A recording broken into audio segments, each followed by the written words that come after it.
This is Peter Marzano from Big4Sports.com, and I'm back to analyze 5 teams that have been performing under their expectations through the month of April in Major League Baseball.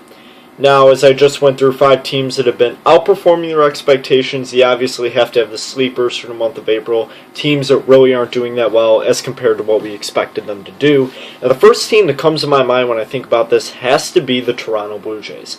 We all expected the Blue Jays to be significantly improved at the start of the season. They come in, they basically took whatever the Miami Marlins got rid of at the end of the offseason. You add on a guy like Mark Burley, still a great starting pitcher. R.A. Dickey, questionable move while he was a Cy Young Award winner last year. You have to look at the fact that the guy is 38 years old, so that was a bit questionable. But you pick up Jose Reyes, who, while he's injured, that may have something to do with their underperforming. Still picked him up. And Melky Cabrera, who is hitting. And you think that you would add that to guys like Jose Bautista, Edwin Encarnacion, and another starting pitcher like Brendan Morrow, that you would see significant improvement, but we really haven't. The Blue Jays are 6.5 games behind what everybody thought would be the last place team, the Boston Red Sox. At a 9-14 record, they really are struggling. They're 5-8 at home. They're not finding ways to win games. They're staying close, but they need to find ways to consistently win ball games. This is a team that was supposed to be at least in contention for a playoff spot. They're not right now. Obviously, it's only April, so it's way too early to discuss this, but at the same time, they need to find a way to start winning ball games consistently come May and June so they can get themselves back into the race in the American League East. But another team that has been perhaps performing below their expectations, we got to look at the Detroit Tigers. The Detroit Tigers are defending American League champions. It's that simple. They made it to the World Series last year, and despite getting swept, they show that they have a very superior team and probably the best one in the American League.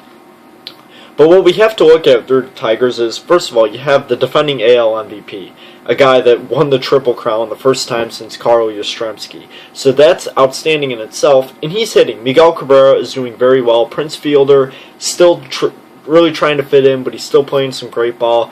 Justin Verlander, who may be hurt, he's been performing a little under what he usually has, but still you have arguably the best pitcher in the MLB. You have guys like that, and even Rick Porcello.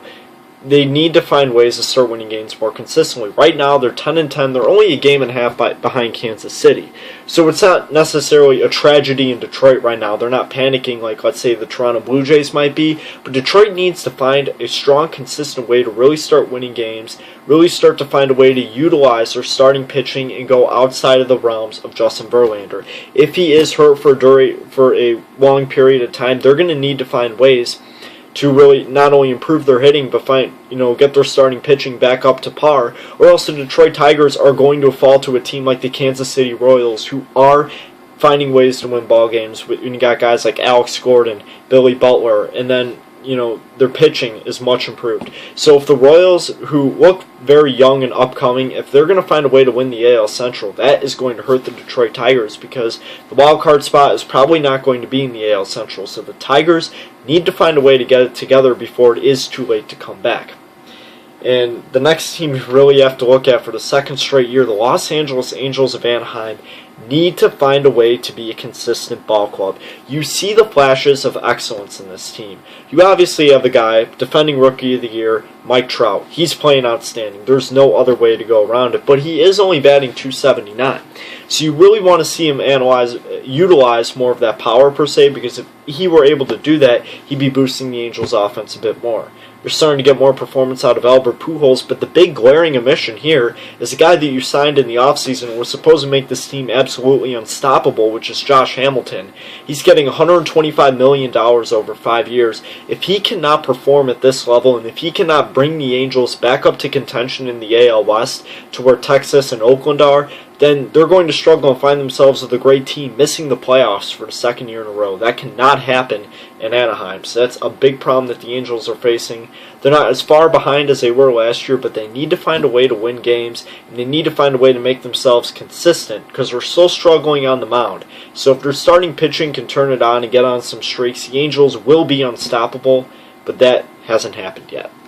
And another team you have to look at, the team that so many people thought was going to be winning the World Series, the Washington Nationals. We obviously have to look at the at the Nationals here.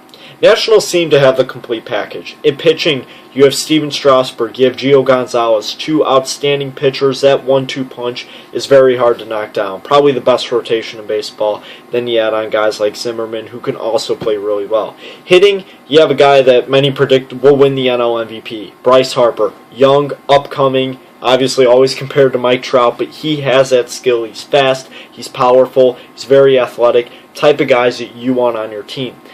Harper's hitting well. Their pitching is subpar, but they're not getting run support.